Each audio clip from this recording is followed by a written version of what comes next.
Headmaster? না না না, হেডমাস্টার নয়, বিজয় বাবু।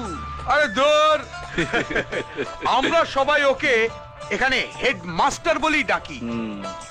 তা তোমরা কি ওর আত্মীয় নাকি? না গো বাবু, আমরা গ্রামের লোক।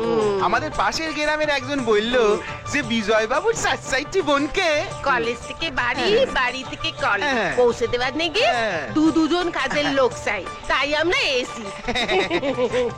আমার পাকা ধানে মই দিতে এসেছেন, একটু টাইট দিতে হবে। আগে আপনারা কিছু বললেন? আরে না না না, তোমাদের কিচ্ছু বলিনি। শোনো শোনো শোনো শোনো, আমি তোমাদের বিজয় সাহেবের বন্ধুর কাছে নিয়ে যাব, তার সঙ্গে আলাপ করিয়ে দেবো। তোমরা শুধু ওকে বলবে যে তোমরা হেডমাস্টারের বাড়িতে যাবে, ব্যাস। তারপর দেখবে তোমাদের গাড়ি করে ওরা হেডমাস্টারের বাড়িতে পৌঁছে দিচ্ছে। হ্যাঁ, গাড়ি করে নিয়ে যাবে। হ্যাঁ, গাড়ি করে নিয়ে যাবে। তাড়াতাড়ি চলো। হ্যাঁ, চলো চলো চলো চলো।